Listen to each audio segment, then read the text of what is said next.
So, Joe and Mary, what I want to do is kind of explain it to you this way. So, Joe, let's say that the boss calls us into work and says, "Hey, listen, right now times are a little bit slow, and what we've decided is instead of laying people off, what we're going to do is we're just going to cut everybody back 1 hour's wage. So instead of working your normal 40 hours, you're going to be working 39 hours, and on Friday you're going to leave an hour early. So your weekend starts a little early. You might be excited about that. However, you're losing an hour's wage.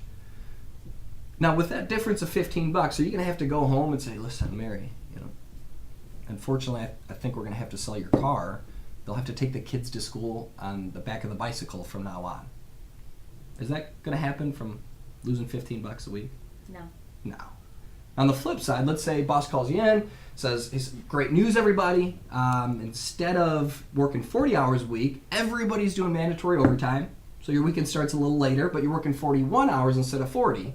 You're going to come home, say, "Mary, our dreams of those matching Porsches, they're coming true because I'm getting an extra $15 every single week." Is that a conversation you're going to have? No. No. My point is whether you were to gain or lose an hour's wage, it would make literally no difference in your current lifestyle. However, not having these benefits that they've set up, it most certainly would.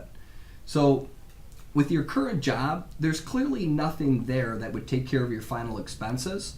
But with the enhanced job, Joe, your final expenses would be taken care of for $30,000 upon your death. And Mary, yours would as well for that same $30,000. Now, with your current job, if you don't clock into work, guess what?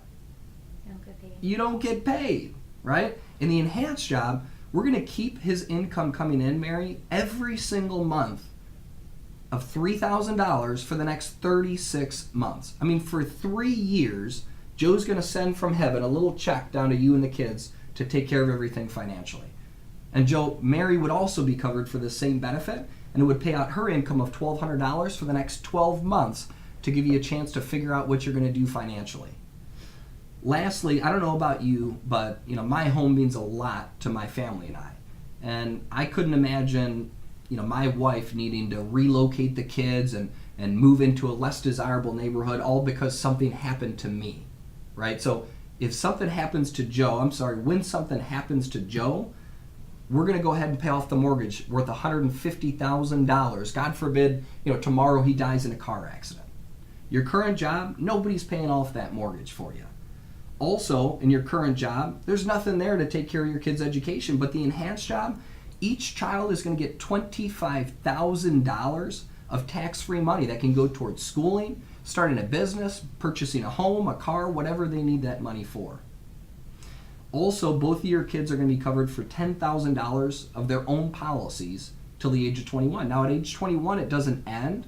What happens is they're guaranteed to be able to get up to 5 times that amount, or $50,000 of their own permanent whole life policies, just like you guys have here.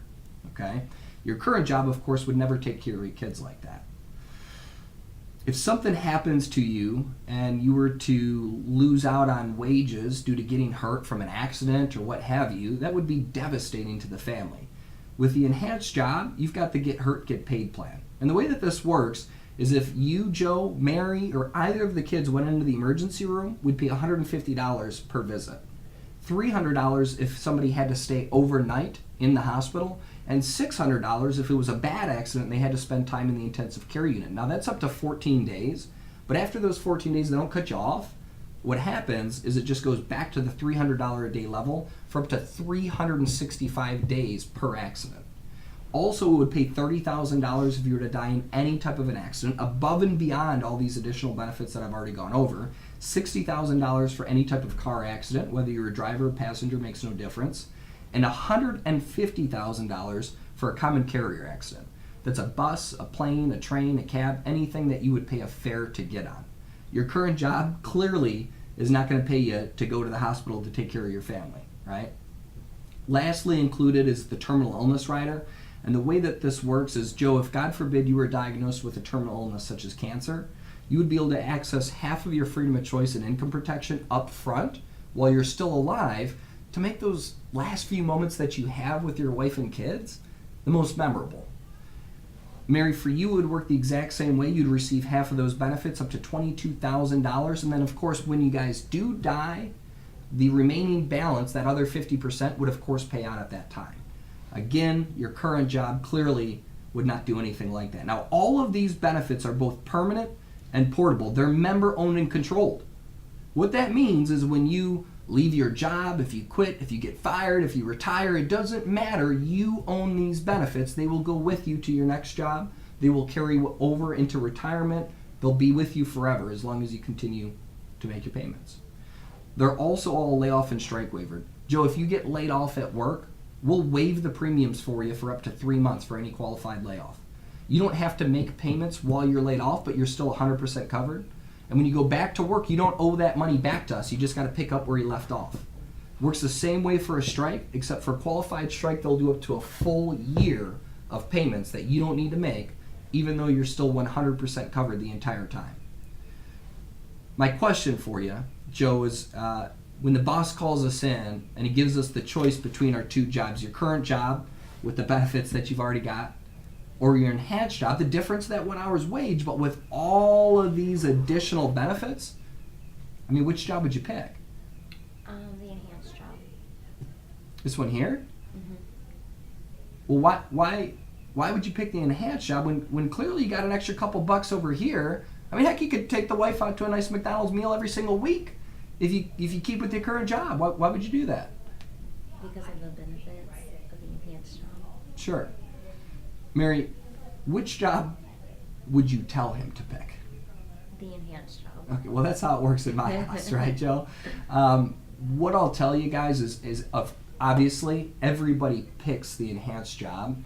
Unfortunately, not everybody's able to qualify. So before we get ahead of ourselves, what I want to do is just see if this is even an option for us to take advantage of it all first, okay? So the next thing I'm going to go over with you are the health questions. And what I'm looking here for is an out loud yes or no. And this pertains to you, Joe, Mary, as well as the two kids.